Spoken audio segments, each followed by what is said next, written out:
Drew Stevens. I'm a server here at Sick-N-Twisted. Welcome to Naked Winery and Sick-N-Twisted Brewing. For me, it was more about the beer, definitely starting out. The craft brewery scene has just kind of exploded over these past few years, and I kind of wanted to be a part of that. Robert Livingston, co-owner of Sick-N-Twisted Brewing. Well, the names and the name itself, of course, we have Naked Winery. My wife basically runs that almost 110%. And, you know, I'm sick and she's twisted, so it's kind of sick and twisted. Well, the history started back when we had the winery, and we used to serve other craft beer because people would come in at the winery, they get a little antsy, they didn't want to stay, so we started serving beer along with it. Eventually, it turned into that people really liked the beer and wine concept together.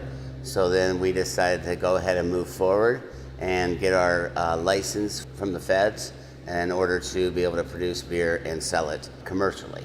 And then when we came to South Dakota, there wasn't so many of us out here in the Midwest. So, you know, that was one of the driving forces to get us to go and to start on, you know, brewing our own beer here. So that's how we started. We started on a Sabco, which is a 5.5 gallon system that's set up with a hot liquor tank, the mash tun, and the whirlpool, just like a commercial system, but it's just a miniature. And that's how we started doing and brewing our beer and developing our recipes. And of course, it didn't work very long, so then we ended up putting in a new system in 2015. You know, our focus is just really keep it fun.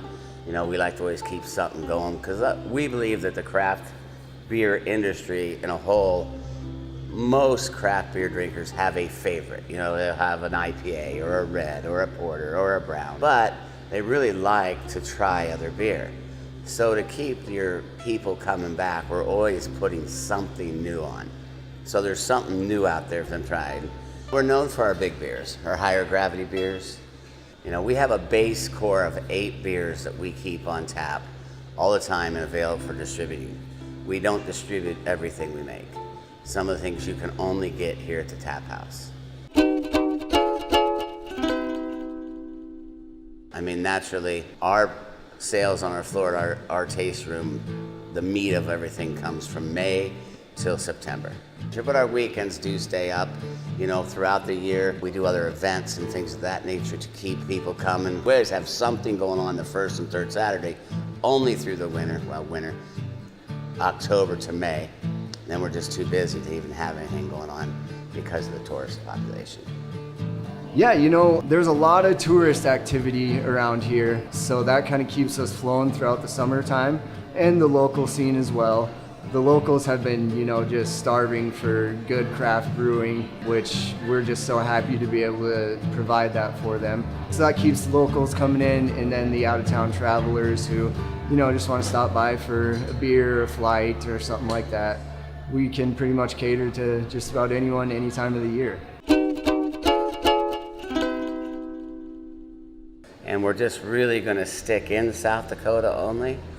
You know, right at the moment, just to distribute stuff, we want to make sure that we can take care of home first. And then, you know, then we decide, why don't you send the beer to Denver? Why don't you send the beer to Omaha? I want to make sure that we have enough for our following here first before we let it go out of state. So that kind of introduced me, first of all, to the Black Hills and what all they have to offer. And I just love being, you know, out and about in the hills, enjoying some of the biking we have around here, the rock climbing, the hiking, just enjoying that, you know, kind of outdoor lifestyle. And I think craft beer really just meshes so well with that as well. There's a lot of collaboration. The breweries all get along pretty well. We talk amongst ourselves together as a group. We just formed the South Dakota Brewers Guild. The hard thing for us to do in South Dakota with the guild is, you know, there's only 750,000 people in South Dakota. 500,000 of them are in Sioux Falls and 250,000 of them are on this side. And in between, there's really nothing. And they're 350 miles apart.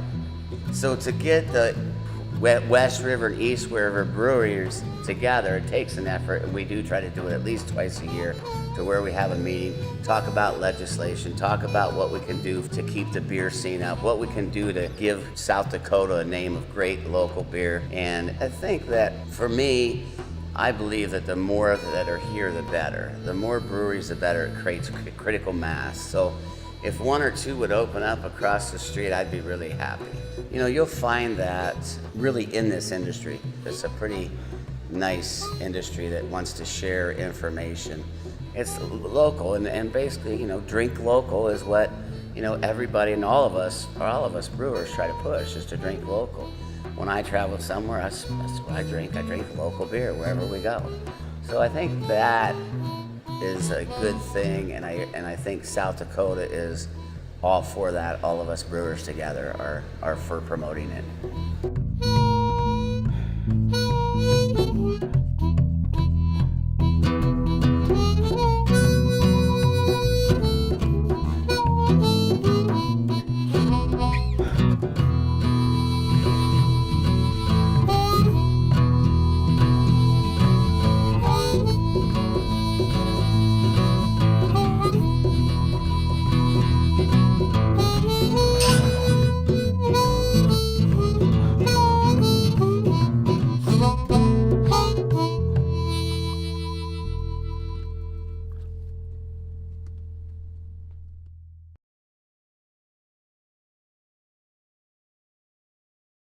Thanks for getting naked with this. Don't forget to come again, and again, and again.